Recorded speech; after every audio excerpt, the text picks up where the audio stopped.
सदगुरु जोगी पीर धाम से समझेंगे कि मन बुद्धि पे कंट्रोल कैसे करें। सारी दुनिया इस बात से परेशान है कि मन नहीं लगता, क्या करूं।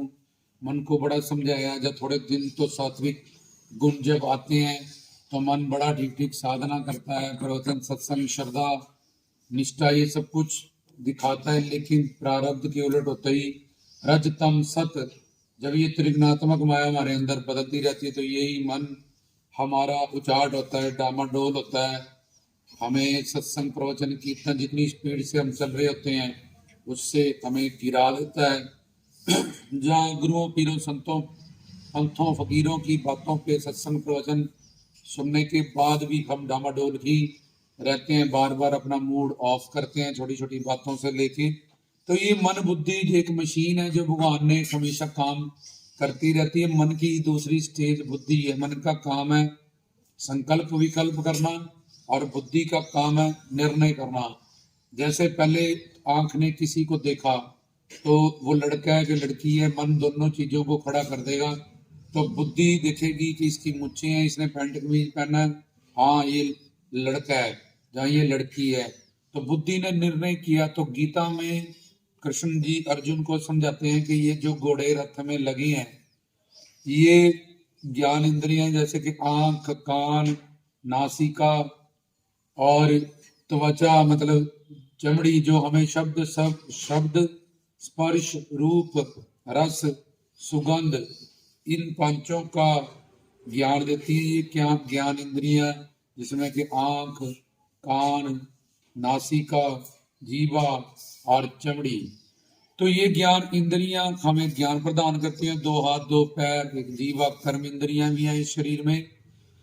तो ये पांच ज्ञान इंद्रियों से लगी हुई एक लगाम है, वो उसको है तुम्हारा मन, और उसके पीछे एक सारथी है वो है तुम्हारी बुद्धि, और उसके पीछे एक पैसेंजर है यात्री है वो है तुम्हारा आत्मा, और इस पूरे का नाम रथ है मतलब तुम्हारा शरीर। अब ये बुद्धि जो इशारा करेगी वैसे ही लगाम खींचेगा बंदा, और इंद्रियां घोड़े उधर को ही चले जाएंगे। ये घोड़े अपने आप कहीं को नहीं जाते, और मन उन इंद्रियों को सपोर्ट करता है क्योंकि इंद्रियां अपने विषयों की तरफ अट्रैक्ट होती हैं। और संसार भी पांच महाभूतों का बना है, शरीर भी पांच महाभूतों का बना, तो ऑटोमेटिकली अंश को अंशी की पकड़ होती है। तो ये इंद्रियां अपने विषयों की तरफ देखने का विषय, भोगने का विषय, सुनने का विषय, रस लेने का विषय, तो ये सब चीजें में ऑटोमेटिकली इंद्रियां अपने विषयों की तरफ अट्रैक्ट होती हैं, भागती हैं। मन उनको सपोर्ट करता है। और ये बुद्धि जब तक ग्रंथों पंथों संतों से प्रवचनों से नहीं जुड़ी है वो उस मन की बात में आके वैसा ही डिसीजन करती है। तो सत्संग या इस मन बुद्धि इंद्रियां, ये मन और इंद्रियां ये नौकरानियां दी हैं भगवान ने हमें कि इन इस आंखों से हम संतों का दर्शन करें, इन कानों से प्रवचन सुने, इन हाथों से सेवा करें, इन टांगों से हम कीर्तन प्रवचन सुनने के लिए जाएं।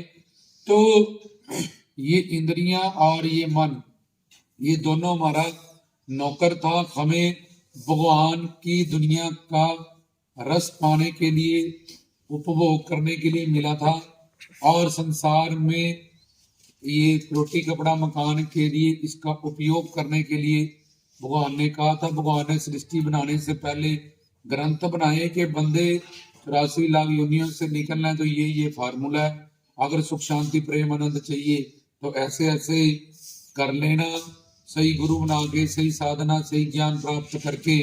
ये जो मन और इंद्रियां इनका नौकर हुआ बैठा है तू, ये तेरी दासियां और नौकरानी है, ये तेरे अंडर होनी चाहिए। जैसे तुम्हारा कोई नौकर तुम्हारे घर में राज करे तो तुम कितनी इंसल्ट और बेइज्जती मानते हो, ऐसे ही भगवान ने जो तुम्हें नौकरानियां दी थी तुम उनके नौकर होके बैठे हो, उनके दास होके बैठे हो। इसीलिए सत्संग कीर्तन प्रवचन से कहते हैं कि सत्संग करो, जुड़ाव करो। इस बुद्धि का जुड़ाव संतों की बुद्धि से, ग्रंथों पंथों की बुद्धि से करो, ताकि ये मन और ये इंद्रियां बड़ी आसानी से थोड़े दिन के अभ्यास के बाद संघर्ष लगेगा थोड़े दिन का। जैसे कोई सिगरेट पीने लग जाता है, कोई तंबाकू पीने लग जाता है, तो उसको उसकी आदत हो जाती है। ऐसे ही संसार में अभ्यास से हमने चलना, बैठना, बोलना, बहुत कुछ सीखा।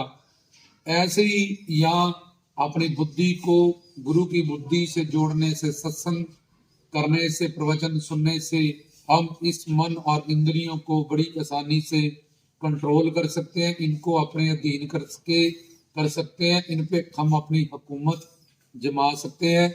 और गुरु पीरों संतों फकीरों की बात को छोड़ के हम अपनी लाइफ का एक्सपीरियंस भी अगर निकालें कि संसार में क्या सुख शांति प्रेम आनंद अभी तक हमें मिला, या पूर्वजों को मिला, या इंद्र को मिला, या रावण को मिला, या धृतराष्ट्र को मिला, किसको मिला? कृष्ण जी आए, बचपन से कष्ट मिलने शुरू हुए। रामचंद्र जी आए, उनके साथ इतना कुछ हुआ।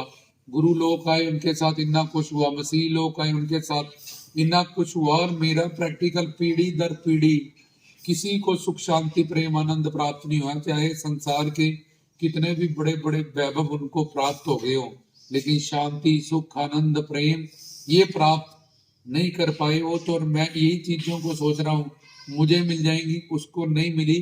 पर नानक दुखी है सब संसार कि मैं गुरु नानक जी के, सब गुरुओं के, संतों फकीरों के उलट जाके वो सुख पाना चाहता हूँ।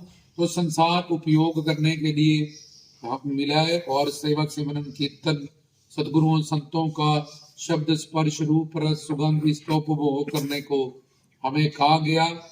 और संसार में एक अच्छा व्यवहार करने के लिए और करतार में प्यार करने के लिए जिन्हें प्रेम किए तिन्हीं प्रभ पायो, ये हुक्म भगवान ने हमारे साथ लिखा हुआ है।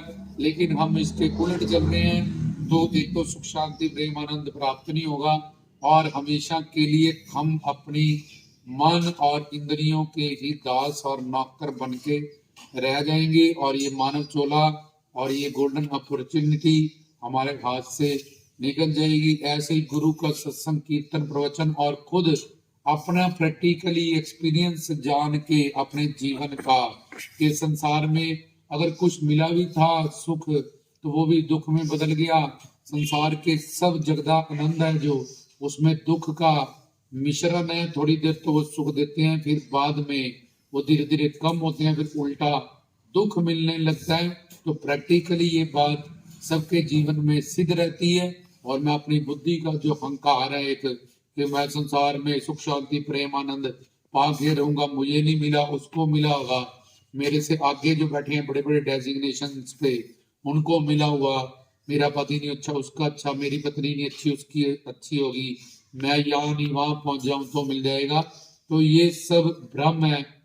संसार का माया के चार दोष होते हैं, उसमें ब्रह्म दोष के कारण जो हम है वो नहीं जानते, और जो नहीं है वो हम अपने आप को मानते हैं। और दूसरी बात ये कि अपना प्रैक्टिकल एक्सपीरियंस अगर हम वॉच करें अपनी जिंदगी का तो हम उसी बात पे आएंगे जहाँ ग्रंथ पंथ संत हमें समझाते हैं और हमें मनमुख से गुरमुख बनाते हैं।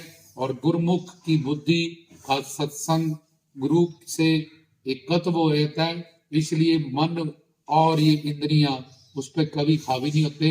वो इस मानव शरीर में आनंद मस्ती रोमांच और उनके शब्द स्पर्श रूप रस सुगंध में ही लीन रहता है। और उसका उपयोग संसार में कोठी कपड़ा मकान के लिए व्यक्ति वस्तुओं के साथ जुड़ के एक घर परिवार संसार भी मुझे भगवान ने दिया है, तो उसका तरीका भी बताया यहाँ रहने का।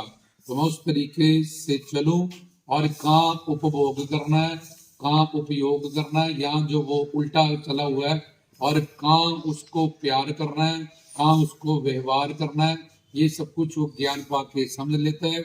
और कुछ दिन के अभ्यास के बाद वो अपनी मन बुद्धि को जीत लेता है और हमेशा के लिए आनंद मस्ती रोमांच इस दुनिया की रंग में रंग जाता है। उसका मानव चोला और गृहस्थ जीवन दोनों सफल हो जाते हैं। रामदास की तरफ से जय बाबा जी।